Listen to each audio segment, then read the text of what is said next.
The Stars and Lightning are all even after 2 games. Welcome to the Tuesday edition of the Hockey Debates podcast, sponsored by SportsBettingGuide.com.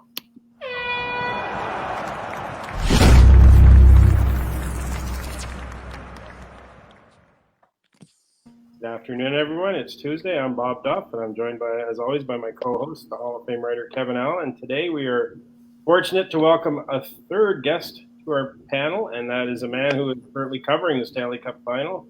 Works for the Dallas Stars website, longtime writer for the Dallas News. Before that, Mike Heika. And I'll start right off. Mike, I think no one's really surprised to see it 1-1 after 2 games.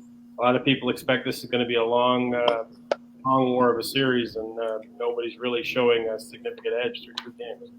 No, and talking to the guys today too, the coaches and players, I think they both had to kind of feel what the other guy was doing, and I think this is exactly the perfect result for the first 2 games. Dallas came out strong. They took advantage of the fact that Tampa may have been a little bit tired, and then Tampa came back with a really great effort in game 2, and Dallas, tried to answer back later in the game. But I think it just sets up as, now we got 3 games in the next 4 days. It's going to be a real war. And I think we're going to get to some situations where both sides are either battling injuries or just really ticked off.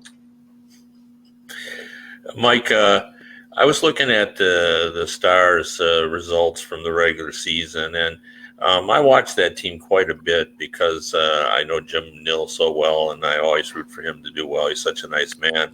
And I was struck all season by how difficult it was for that team to score a goal. Like, they had to work so hard to get a goal. And I looked it up yesterday, and it was 32 times when they had 2 or fewer goals. And then they get in the playoffs, and they looked like they're as strong a scoring team as you need to be. And, they only got 2 last night, but you've watched them. Yeah. They've found ways to score goals, and we've got the tradition of the unknown goal scorer at work here too. And the guys, the top players, Pavelski's picked it up, Radulov's picked it up. How do you explain that? It's a little bit of everything. Rick has been really honest. It's been interesting just to talk to him throughout the season, because he will tell you his frustration, and he'll tell you what they're doing in practice, and he'll tell you that, hey, Jamie Benn is not shooting the puck into the net. He's shooting it high. He's shooting it left. Tyler Seguin is not shooting the puck into the net. And so the coaching staff as a whole, I think, put a lot of blame on the best players, that we're putting you in position to score and you're not scoring. And I thought that was kind of refreshing.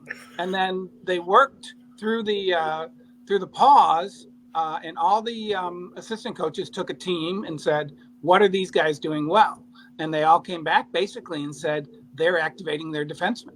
They're getting 4 men up in the play. And sometimes that forward has to come back and cover, but it's in a situation where it's forcing the defender then to change men and to make some adjustments defensively, and that creates better scoring chances. So they did that in the first round robin games. It didn't really work as well, but as they started to pick up against Calgary, they really started to get their defensemen involved in the play. And now they've got 60 points from their blue line right now, which is among the best in a playoff season. And guys like Heiskanen and Klingberg and even Alexiak and Lindell are getting up ice and either scoring goals or helping to create goals. And so that was a big part of it. And now, I think the last series against Vegas, that was just, what's been interesting is, like, you look at Jamie Benn had a situation where he missed an open net in a game that could have tied a goal that could have tied the game. And then 5 minutes later, Yoel Kiviranta just picks a corner on a rebound. And you're like, well, how does Jamie Benn feel all this pressure and Yoel Kiviranta doesn't? But I think that's part of being a guy who is in the playoffs and like, I don't really know how much pressure this really is. And, Joel Hanley's goal the other day, perfect goal. And it was just, you're seeing guys who are, I guess they just don't feel the pressure. They don't understand it, or they're, just being guided by the hockey gods, because the shots they're getting are really beautiful shots. And they're shots that some of the best players, Tyler Seguin, for example, are not getting. So it is confusing, I will tell you that. But I think if you go back and and say, what Rick always says, put yourself in position to score and then let the players take over. Kevin and I have had this debate, Mike, and we talk a lot about sports betting on here. And if you were setting the odds on who'd be the favorite to be voted the nicest person in hockey, I think you'd have a tough time deciding would Rick Bowness be the favorite or would Jim Nill be the favorite? Yeah. Is there any two people that more people in hockey are rooting for to see them win a Stanley Cup than those guys? The only one is Anton Hudobin, because everybody you talk to about him says, here's a guy, it's not easy to be a backup goalie, and he's done it. But yeah, I'm 100% with you. And it's funny, I think some of the people were a little bit uncomfortable with Jim talking about Becky Nill. And, I've been on Twitter telling them, look, they want to talk about this. They want to say, my wife's been dealing with this cancer for a decade, and our faith in God has been very important to us. And it's helped us at times like this. And I think he spreads that message around. It's interesting. Mark Janko's the assistant GM. He feels the same way. It's kind of cool. I mean, it's not something you normally get in hockey.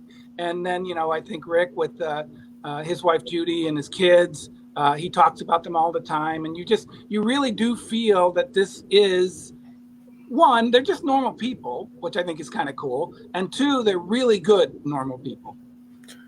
I don't know. This didn't get a lot of publicity, even though I wrote a story on it. But, the best story about Jim Nill is that I've always enjoyed is he belonged to a church that decided that to raise money for a water treatment plant in Africa, that everybody in the church was going to raise money by running a marathon.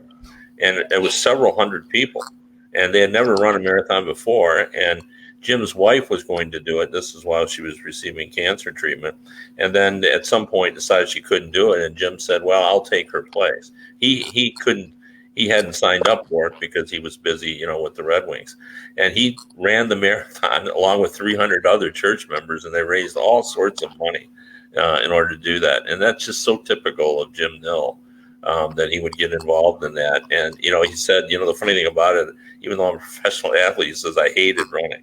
He said, I've always hated running. And yet he was willing to do that. He's a remarkable guy. Yeah, if I remember your story, I don't think he even trained, did he? He trained a little bit. A little bit, but he didn't have a whole lot of time to get ready for it and still said, no, I'm going to do it. Yeah, and he had a reasonable time. I don't recall what it was, but it was a reasonable time. But I wanted to ask you a little bit about Jamie Benn. Especially in that Vegas series, like I found myself saying, man, is he playing well? And then I thought, boy, when is the last time any of us said Jamie Benn is playing well? It's been a long time. And give me your sort of analysis on what has happened to Ben over the last couple or 3 years. Well, we kind of got the inside view on Brendan Morrow, and here's a guy who played physical every single shift. He, kind of almost invented the reversal of a guy coming at you, and then you throw your neck into him on the check. And I think that wore on him over the years. And so I think our thought process was that Jamie's doing the same thing. He's just played so hard and so physically that he's wearing himself down. He's showing right now that he can still do it. One of the interesting things about when he talks to us, it's not really good. I mean, he doesn't seem to enjoy it. I think the fans get a view of him as kind of a sour guy.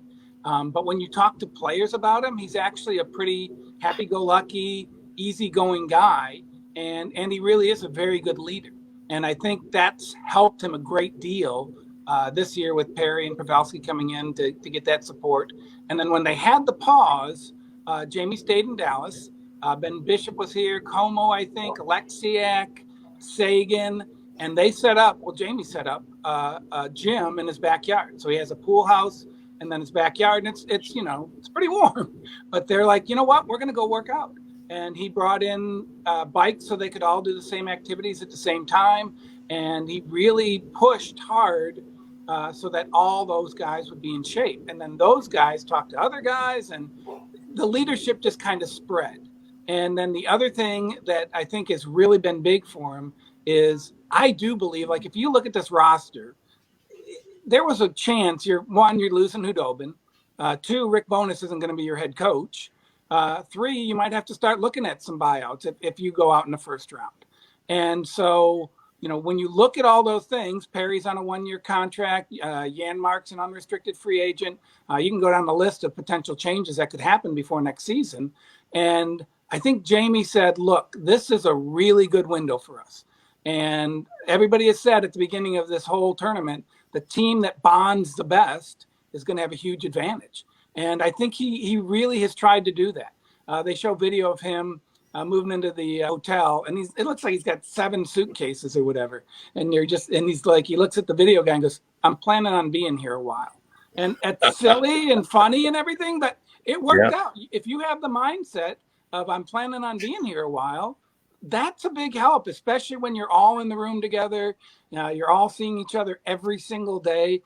So I think, one, his leadership has rubbed off on the other players, and then 2, the other players have rubbed off on him, and they've become a pretty good tight group in the bubble. Hey, you mentioned 3 games in 4 nights coming up here, Mike. Pretty unusual for a Stanley Cup final. Now, Tampa Bay, of course, has played more overtime in a playoff year than any team in the history of the Stanley Cup. The other night in Game 2, I noticed Rick's really riding his horses on the back end there. Heiskanen played 24-51, Lindell played 24-08, and Klingberg 23-38. Is it as much a war of attrition now with how much these guys have left in the tank after all the hockey they played? Yeah, I think so. I don't know Tampa as well, just because I've been so focused on the Stars. But yeah, I definitely think you can see lots of people who are playing more than they ever have played before. Like as good as Miro's been, he's a 22, 23-minute defenseman. Essa's been a guy who's played a ton. John Klingberg's the guy who's played a ton. But Miro's just coming into this, and now I think he's at 26 minutes a game or something like that. Hudobin, I think that was his 18th start or 18th appearance, because he had the one game where Bishop started and he had to relieve, but 18th appearance in a row. He's never done that in his career. So I do wonder at what point in time could it affect him, just fatigue. And then you've got a back-to-back where you have to make a decision on, what are you going to do?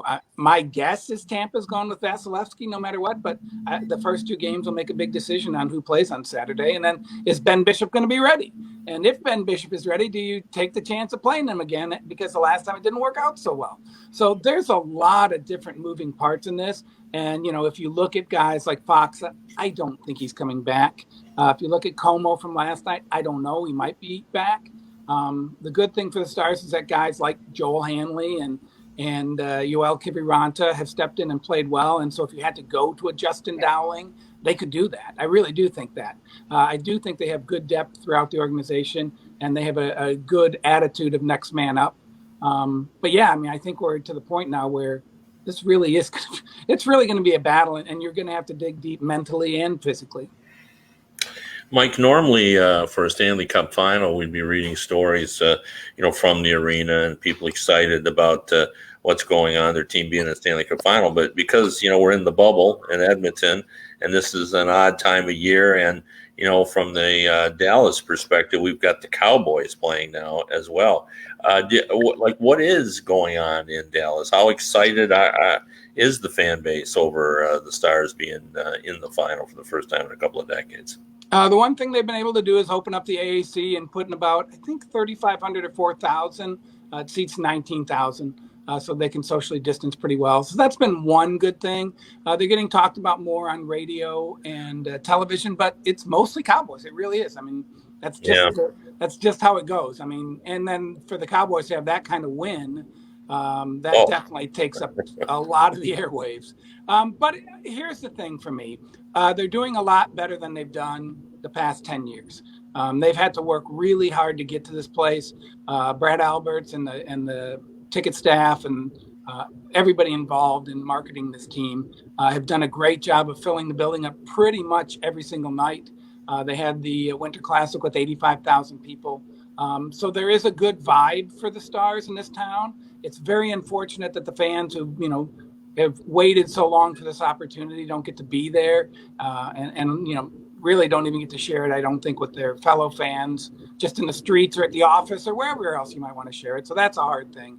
But I think in the big picture going forward, getting to the Stanley Cup final and potentially winning the Stanley Cup would be a really good thing for them, because I do think they're in a good place business-wise, And I do think they're in a good place where they can really, they've got a fan base that's going to stick with them for a while, I think. All right, Mike. Well, we really appreciate you taking time. We know you're extremely busy to chat with us, and maybe we'll have you on again when it's all over, and we can talk about maybe a Dallas Stanley. How are they going to have a Stanley Cup parade? I think what Bettman or somebody came out today and said that the cup might just stay in the town wherever it is, and they'll figure it out. Well, thanks a lot. Mike, thanks a lot for being with us. It's good to see you guys. I miss the media. Yeah. Me too. All right. See you later, Mike. Okay. All right. Well, as always, we are the hockeydebates.com podcast, brought to you by Sports Betting Dime, your leading source for odds, sports news, and game predictions. If you're looking to see who's the Stanley Cup, the Hart Trophy, or who's going to win a specific series, check out all the info at sportsbettingdime.com. We'll be talking about some of their odds today, and we'll also leave a link in the description of this episode for you to check them out for yourselves. And Kevin, I want to kind of switch gears here for a minute and talk about the Hart Trophy. We kind of touched on this a little last week, but is there a trophy, a major trophy in any other sport that the winner is as predictable as the Hart Trophy? I mean, I think if I was going to make a bet, as soon as this regular season ended in the NHL, I would rush out and put a lot of money on the Art Ross Trophy winner to win the Hart Trophy, because it pretty much happens that way almost every day. Not always, but you're right. We probably put too much emphasis on the scoring aspect of it. Particularly I thought it was appropriate this year just because he's on the same team with Connor McDavid, and we all view him as the most dangerous player in the game. So I don't know. I voted for Draisaitl. I thought he was the guy this year. And, the biggest problem we talked about at the last episode with regard to really just sort of defining what we're voting for. Like, it just seems to me as we're a little spread out, we being the members of the Professional Hockey Writers Association, in how we view that award. Is it most valuable to your team? Is it for the most outstanding player? I think everybody kind of, views it differently. I saw on Twitter today, for example, that someone who voted didn't have Draisaitl on his ballot and was trying to defend that. I didn't think he did it very successfully, but that's what he was trying to do. And those are the kind of issues that when I was president of the Writers Association, that I didn't like. I feel like you ought to take the rules that are there and apply them. And like I was saying last time, so when you're, for example, someone that I knew who was a veteran writer, when he was doing the Calder, if it was close between someone who was 24 and someone who was 18, he felt it always should go to the 18-year-old or 19-year-old because they're younger. But that's not what the rules say.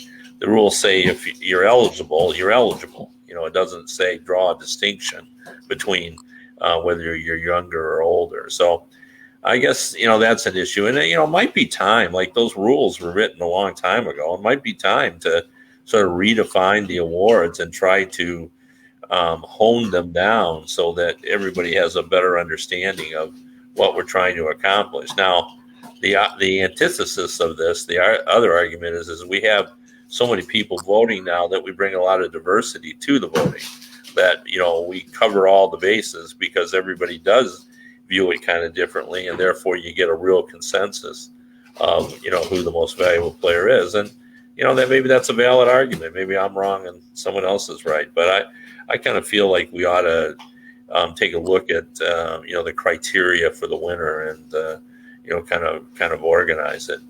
But I want to add another point to this that I'd like to get your thoughts on, and that was brought up to me today, that you look at the big award winners, Roman Josi winning the Norris, Draisaitl winning the Hart, and Hellebuck winning the Vezina. All three of those players were eliminated in the first round of the playoffs, which again sort of brings home the idea that the NHL, unlike the NBA, in my opinion, for example, a star player does not necessarily mean you're going to be a successful team. And it really is more of a team, concept in the NHL where, we don't have any award winners on the Tampa Bay Lightning or the Dallas Stars. We just have those two teams in the Stanley Cup final, at least the big awards. Now, it's not that they haven't won them before, but not this year. And it kind of destroys all the conspiracy theorists out there who think the NHL's only objective is to get the Stars into the Cup final. You think, you read some people's social media feed, and you think Gary Bettman spends most of his day trying to figure out how to get Sidney Crosby in the Stanley Cup finals. Oh, I know. Yeah. Yeah. Well, this has been going on. When I first started covering the league in the 80s, everybody, I'd heard that, it's all about getting Montreal.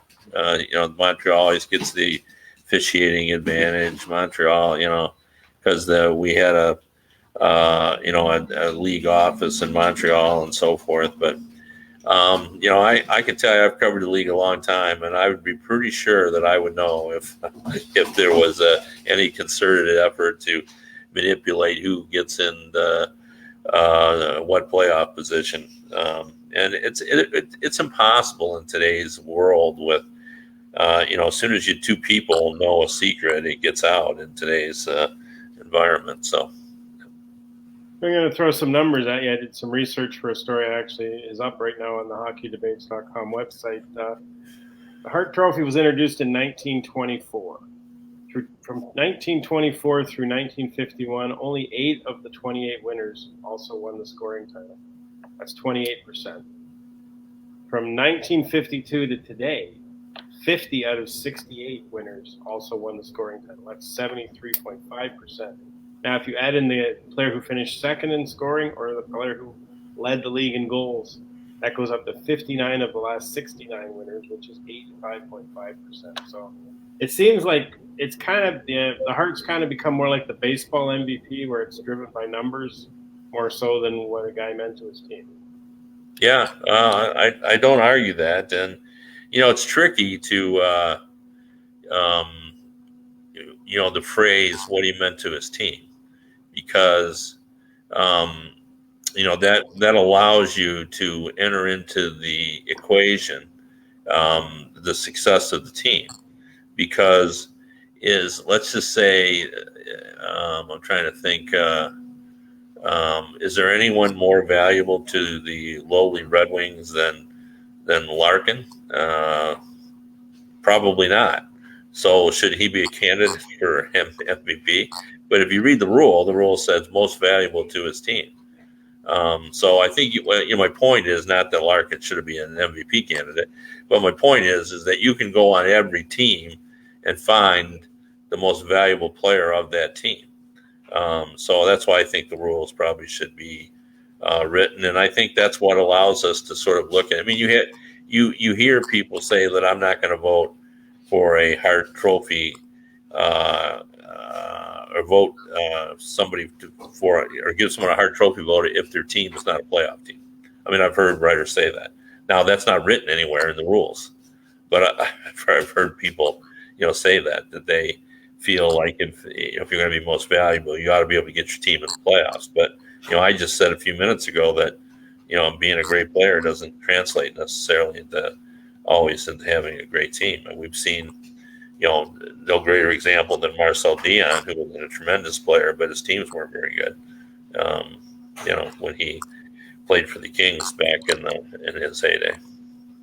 Yeah, it almost. There's always been that talk there should be an award named after Gordie Howe. Well, maybe this is the place the Gordie Howe Award should be created for them, which is the most outstanding, the player who had the most outstanding season, regardless of where their team finished, or then, that could be more numbers driven, whereas the Hart could then maybe go back to being what it was originally meant to be, which is, the player who meant the most to their team. And I think when you talk about, it doesn't say anything about the playoffs, but I've always felt, how valuable were you to your team if they missed the playoffs? Because even if you left, they would still miss the playoffs. So I know players who had great years on teams that missed the playoffs, but to me, that's always been my theory, is that if your team didn't wasn't good enough to make the postseason. You talk to any player, and that's the main objective of the season is to get to the playoffs. So, Well, it is, but does that mean that that guy didn't play well or that he wasn't outstanding? yeah, but how valuable was he to his team if they missed the playoffs? Well, if he was, like, what if he scored, 63% of their goals or something,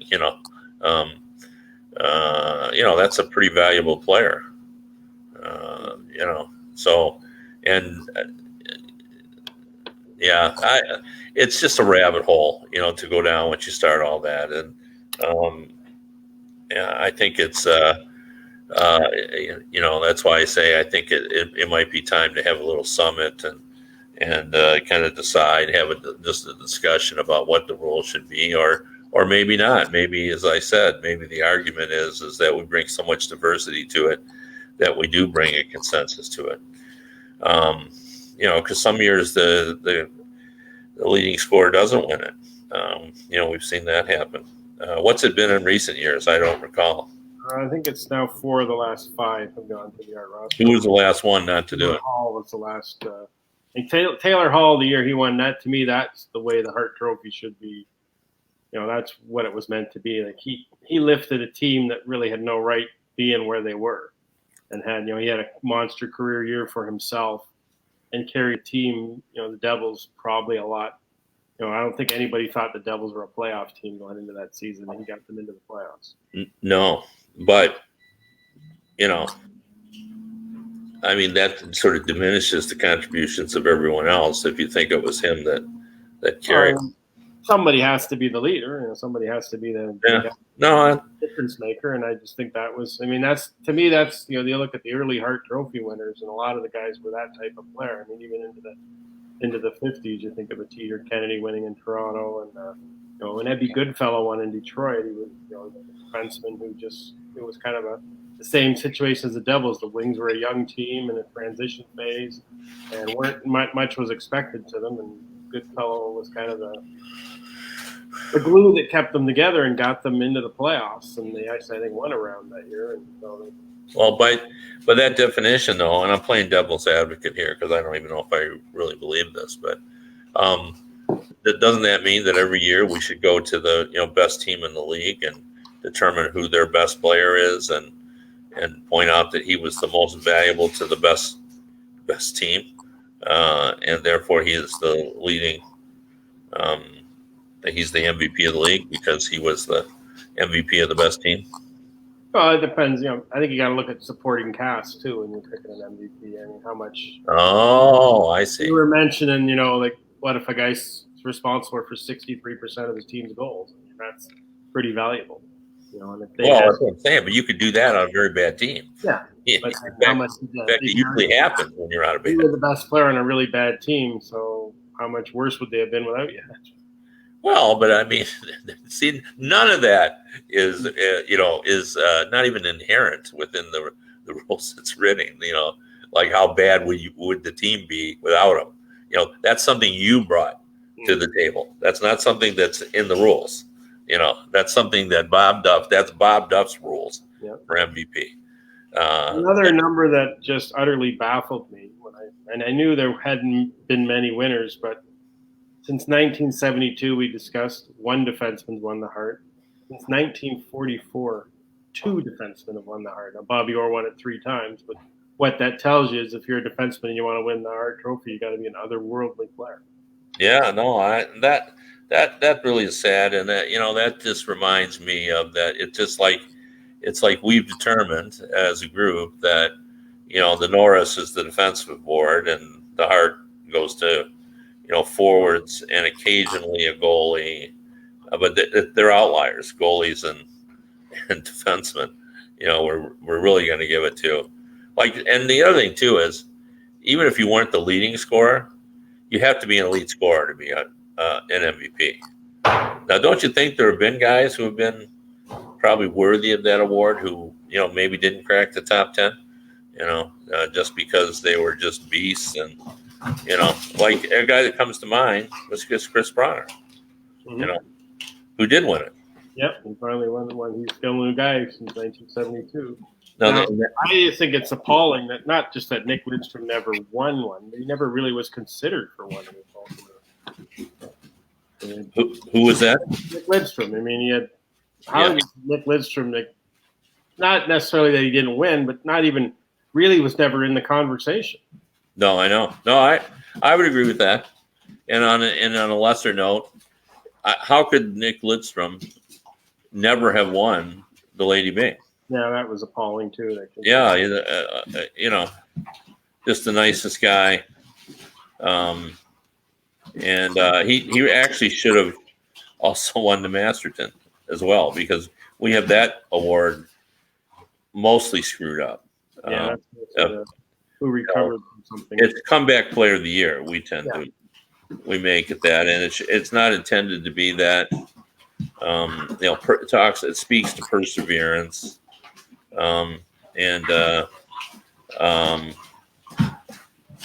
we just somehow it's sort of morphed. Now, I will say that the change in it was organic. Like, we didn't vote on it. It didn't it just evolved, or I guess some could argue devolved. You look at the early winners of that, and it was guys like Claude Provo and Ted Hampson, good, right, solid NHL lifers who were never superstars, but hard workers. Yeah, and gave everything they had to the game. They like perseverance, sportsmanship, all those things that are elements in that. They were guys that stood for that. Now, I'm not saying the winners recently are bad choices, but as you say, they've redefined what the winner of the Masterton stands for. Yeah, no, that's right. And I always felt we should just make it comeback player of the year and have that award, and then just have a separate Masterton. But I'm not king. So. Well, speaking of comebacks, we're out of time for today, but we certainly hope you'll come back and join us again on Thursday when we have another edition of the HockeyDebates.com podcast powered by SportsBettingDime.com. I'm Bob Duff.